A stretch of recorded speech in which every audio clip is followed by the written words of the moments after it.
Hello student, good evening. So mechanics में हम लोग पढ़ रहे थे, that is our last unit, which is simple machines, है ना। सिंपल मशीन्स की बात करें तो उसमें हमने बेसिक इंट्रोडक्शन पार्ट जो है वो प्रीवियस लेक्चर्स में देखा था। अब हम बात करेंगे कि मशीन्स के बारे में। उस टाइम हम डिस्कस कर रहे थे, उसका क्लासिफिकेशन हमने देखा था कि किस तरीके से हम मशीन्स को डिवाइड कर सकते हैं, जिसमें से हमने देखा था कि सिंपल मशीन्स क्या होती हैं, मतलब कि जहाँ पे हमें फोर्स जो एफर्ट लगाना होता है वो किसी एक बिंदु पर लगाना होता है, या कह लीजिए कि जो एफर्ट के बाद जो हम वर्क जिस पे करते हैं वो एक पॉइंट होता है। तो ऐसे में क्या होता है कि जो मशीन्स का कॉन्फ़िगरेशन होता है काफ़ी आसान हो जाता है। ठीक है, मैकेनिज्म जो है वो कॉम्प्लेक्स नहीं होती हैं, और ऐसे मशीन्स को हम क्या बोलते हैं, सरल मशीन या सिंपल मशीन बोलते हैं। अगर बात करें वहीं पे कंपाउंड मशीन्स की, तो ऐसी मशीन्स जिसमें क्या होता है कि जो एफर्ट होता है या जो लोड होता है जिसको हमें क्या नाम है, पुल करना होता है, ठीक है, वो एक से अधिक पॉइंट्स पे हम लोड को भी लगा सकते हैं और एफर्ट को भी लगा सकते हैं। थोड़ा सा जो इनका मैकेनिज्म होता है वो कॉम्प्लेक्स होता है। कॉम्प्लेक्स इन द सेंस कि कई मैकेनिज्म इन्वॉल्व होते हैं, सिंपली एक मैकेनिज्म के थ्रू जो है हम ये चीज़ें गेन नहीं कर पाते हैं। अब जैसे कि बात करिए, लीजिए आपकी व्हीकल में देखिए गियर मैकेनिज्म होता है, बहुत से मैकेनिज्म होते हैं। तो एक से अधिक मैकेनिज्म जब जहाँ पे इन्वॉल्व होते हैं तो ऐसी मशीन्स को हम क्या बोलते हैं, कंपाउंड या संयुक्त मशीन के नाम से इन मशीनों को हम जानते हैं। अब ये मशीनें जैसे आपकी लेथ हो गई, शेपर्स, बहुत सी मशीन्स हो गई, ठीक है। उसके अलावा आइए कुछ इंपॉर्टेंट डिफिनीशंस को देखते हैं। जैसे कि बात करते हैं लोड की, तो लोड क्या होता है, जो मशीन की जिस पर्पज के लिए मशीन बनाई जाती है, जिस फंक्शनैलिटी को पूरा करने के लिए बनाई जाती है, ठीक है, उस फंक्शनैलिटी को वो कितने कितना क्या नाम है, कैरी कर पा रही है, कंप्लीट कर पा रही है, ठीक है, कितनी कैपेसिटी जो है उसको मशीन की कितनी कैपेसिटी है, और उस फंक्शनैलिटी के थ्रू जो है कितना जो वेट है उसको क्या नाम है, कैरी फॉरवर्ड कर पा रही है, ठीक है। तो जिस चीज को मशीन के द्वारा जो है पुल या पुश किया जाता है, ठीक है, या वर्क किया जाता है, जो वर्क मशीन द्वारा करके और जो काम किया जाता है, ठीक है, वही क्या होता है, लोड होता है।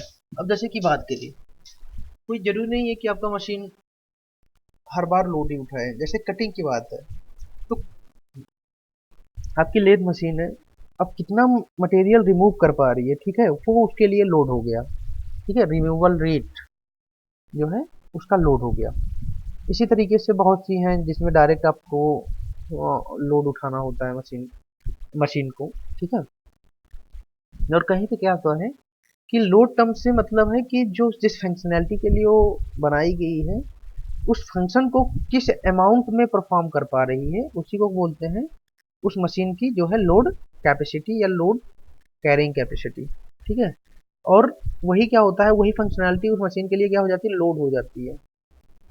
अब नेक्स्ट बात करें एफर्ट, तो जब हमने इसके पहले जब हमने उत्तोलक पढ़ा था या लीवर पढ़ा था, तो उसमें ये चीज़ें हम ऑलरेडी जो है देख चुके हैं कि लोड क्या होता है, एफर्ट क्या होता है।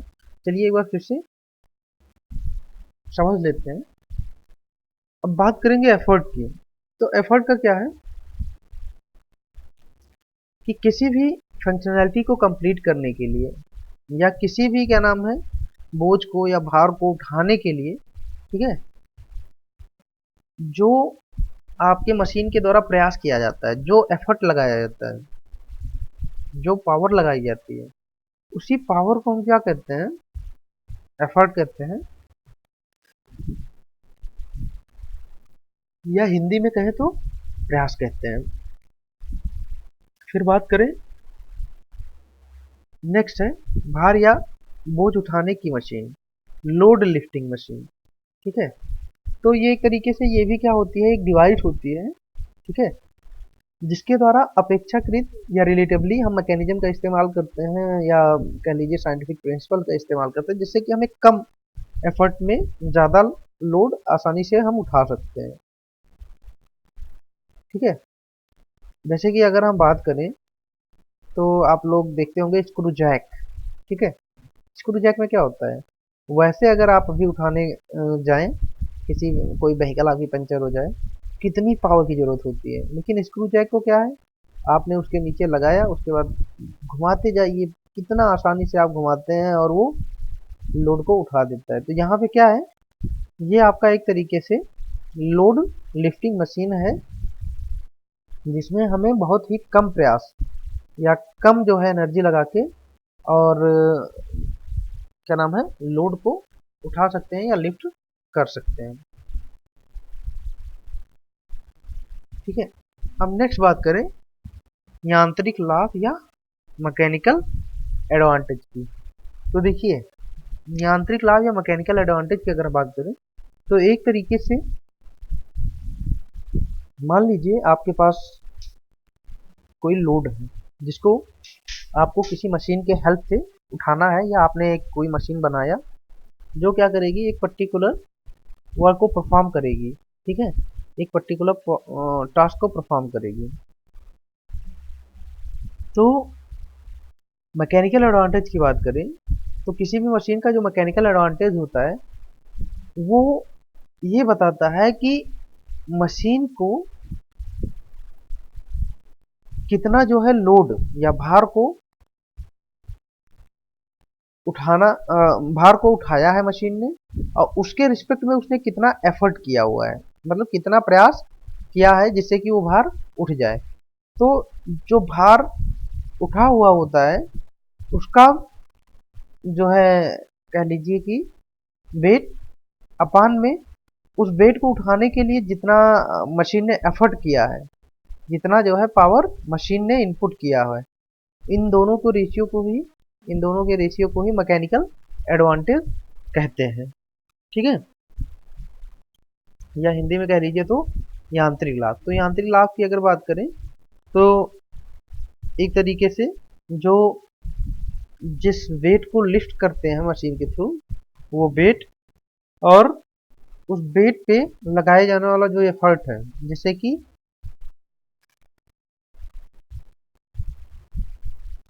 कि कह लीजिए आपका लिफ्ट किया जा सके लोड को, उस एफर्ट के रेशियो को ही क्या बोलते हैं, मैकेनिकल एडवांटेज या यांत्रिक लाभ। अब नेक्स्ट बात करते हैं वेलोसिटी वेलोसिटी रेशियो। नेक्स्ट हमारा वेलोसिटी रेशियो। तो अगर वेलोसिटी रेशियो को देखें तो एक तरीके से क्या होता है,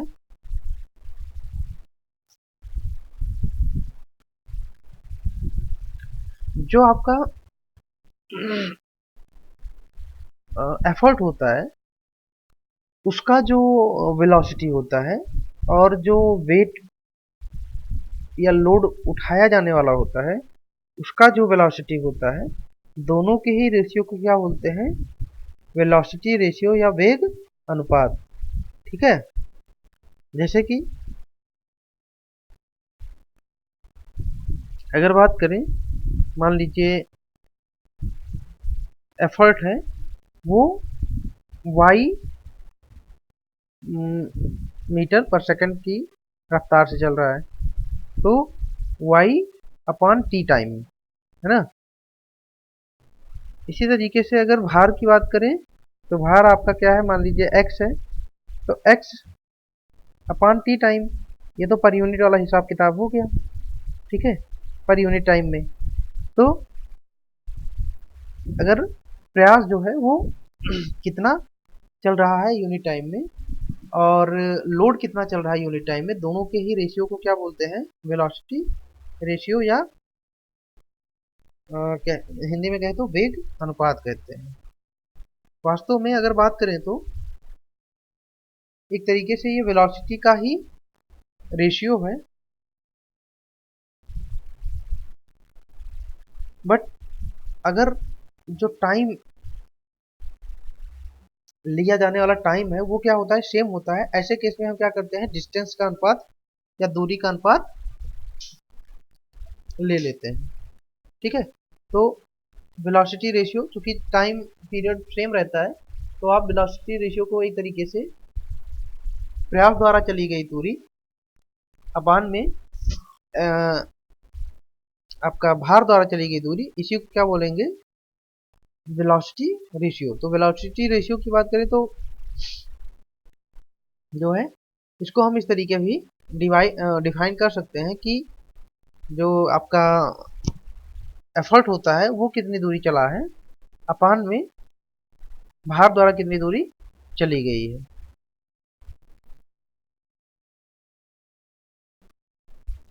नेक्स्ट बात करें, अगर हम जो मैकेनिकल एडवांटेज होता है और वेलोसिटी रेशियो में रिलेशन निकालने की बात करें, तो आपको पता है कि जो एफर्ट है उसके द्वारा कितना वर्क किया गया। तो मान लीजिए एफर्ट पी लग रहा है, पी एफर्ट हम लगा रहे हैं, और उसके द्वारा चली गई दूरी हमने क्या मान रखी है, वाई मान रखी है, तो वाई ले लीजिए। इसी तरीके से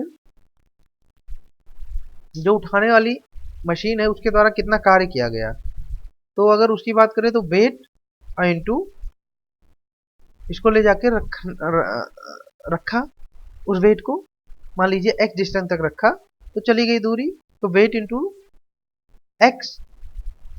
अब देखिए, अगर हम मशीन को आइडियल माने तो जितना जो है एफर्ट हमने किया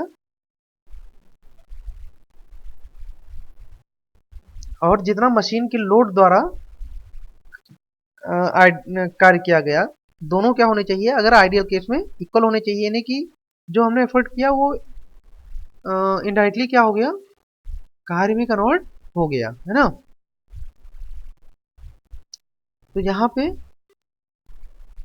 अगर दोनों को इक्वेट करेंगे तो यहाँ से क्या हो जाएगा, W by P equal to Y by X, और W बाई पी ही क्या होता है आपका एक तरीके से मैकेनिकल एडवांटेज, यानी कि हमने कितना लोड जो है कितना लोड था और कितना एफर्ट अप्लाई किया हुआ है,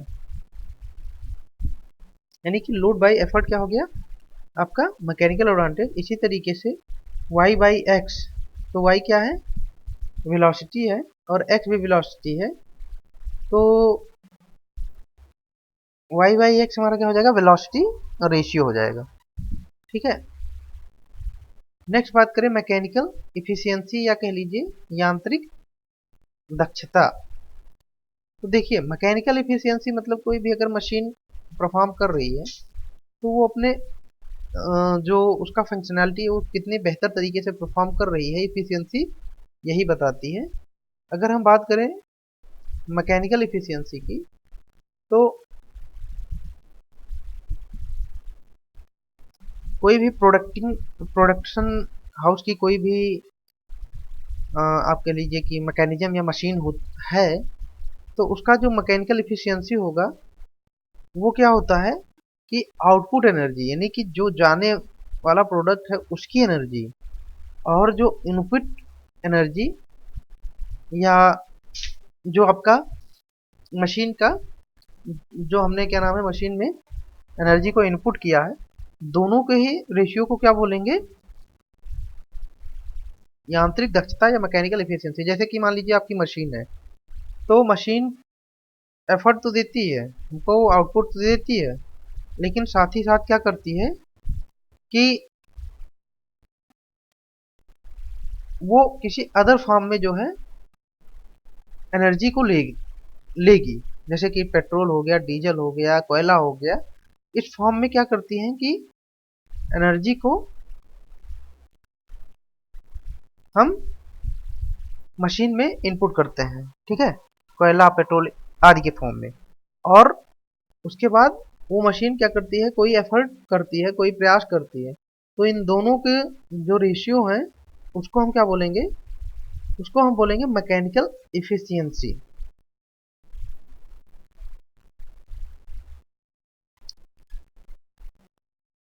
अब जो इन्वेस्टेड एनर्जी होती है उसी को हम क्या बोलते हैं, दत्त ऊर्जा या निर्गम ऊर्जा, या कह लीजिए अवेलेबल एनर्जी भी कहते हैं, जो कि हमारे पास उपलब्ध रहती है। ठीक है, तो मैकेनिकल इफिशियंसी की बात करें तो output energy by input energy, यानी कि जो सिस्टम से बाहर चली गई या इंजन से बाहर चली गई, ठीक है, उसको हम क्या बोलेंगे, आउटपुट एनर्जी अपॉन नेक्स्ट पे इनपुट एनर्जी, यानी कि दोनों का जो रेशियो है वो क्या हो जाएगा आपका मैकेनिकल इफिशियंसी या यांत्रिक दक्षता कहलाती है।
अब देखिए, जो अवेलेबल एनर्जी है आपकी आउटपुट एनर्जी है, वो क्या होता है, जो हमारा एफर्ट होता है उसके द्वारा जो वर्क किया जाता है उसी को हम अवेलेबल एनर्जी कहते हैं, या कह लीजिए आउटपुट एनर्जी कहते हैं।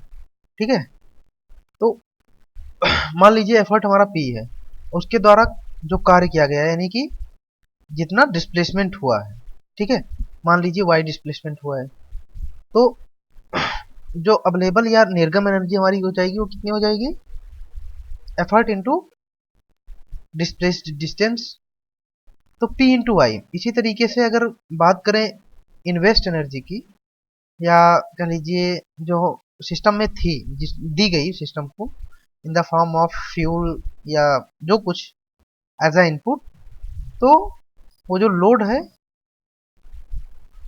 उस लोड का वैल्यू और उसके द्वारा किया गया कार्य। अब मान लीजिए एक्स डिस्प्लेस्ड हुआ, तो यहाँ से अगर बात करेंगे तो पी इंटू वाई इफिशियंसी की, मैकेनिकल की, तो क्या हो जाएगा P into Y upon W into X. अब देखिए Y by X W by P, तो एक तरीके से वाई बाई एक्स क्या है, वेलोसिटी रेशियो है ना, वेलोसिटी रेशियो है वो भी वेलोसिटी रेशियो क्या होता है, आपकी डिस्टेंस का ही तो अगर चूंकि टाइम सेम होता है तो सेम टाइम के लिए हमारा क्या होता है, डिस्टेंस का रेशियो होता है। तो y बाई एक्स क्या है, वेलोसिटी रेशियो। और वर्क या कह लीजिए लोड बाई एफर्ट, ये हमारा क्या होता है, मैकेनिकल एडवांटेज होता है। तो दोनों का जो velocity ratio upon mechanical advantage, यही हमारी क्या हो गई, मैकेनिकल इफिशियंसी हो गई। अच्छा, अब आइडियल मशीन की बात करें तो आइडियल मशीन में क्या होता है कि जो वेलोसिटी रेशियो होता है, यानी कि कह लीजिए आपका एक तरीके से एफर्ट का वेलोसिटी और आपका लोड का वेलोसिटी, है ना, इन दोनों का रेशियो वेलोसिटी रेशियो होता है। और मैकेनिकल एडवांटेज की बात करें तो जो आपका आउटपुट होता है अपॉन इनपुट, यानी कि जो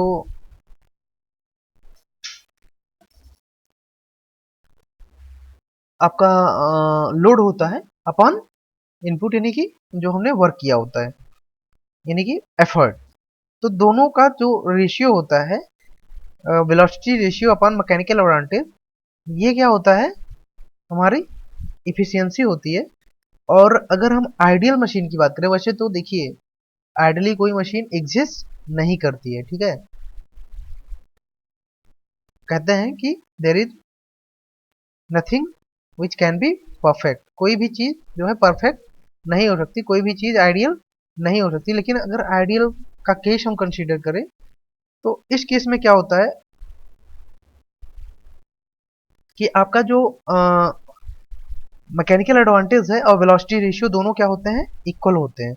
इक्वल का मतलब क्या हो गया कि मैकेनिकल एडवांटेज मतलब W बाई पी आपका किसके बराबर हो जाएगा, Y बाई एक्स के, है ना। या आप कह लीजिए तो लोड अपॉन एफर्ट, ये आपका बराबर हो जाएगा वेलोसिटी ऑफ वेलोसिटी ऑफ कह लीजिए एफर्ट, है ना, अपॉन वेलोसिटी ऑफ लोड। अब वेलोसिटी ऑफ लोड और velocity of effort same time के लिए, या अगर टाइम स्पैन सेम दिया हुआ है तो यहाँ से क्या हो जाएगा, ये वेलोसिटी रेशियो होता है, ठीक है, क्योंकि टाइम स्पैन अगर सेम है। तो अगर बात करें तो आइडियल मशीन के लिए हमारा क्या होगा, जो मैकेनिकल एडवांटेज होता है वो वेलोसिटी रेशियो के बराबर ही माना जाएगा। और इफिशियंसी क्या हो जाएगी हमारे ऐसे मशीन्स की, 100%। मतलब कि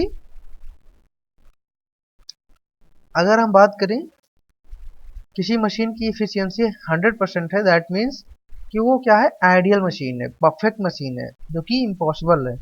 मतलब कि एफर्ट एफिशिएंसी कभी 100% नहीं हो सकती, या कह लीजिए आपका जो एफर्ट होता है वो लोड को कंप्लीटली जो है लोड में कन्वर्ट नहीं हो पाता है। यानी कि जितना हम इनपुट देते हैं उतना सेम हमें आउटपुट नहीं मिलता है, कुछ ना कुछ लॉस में कन्वर्ट हो जाते हैं, ठीक है। तो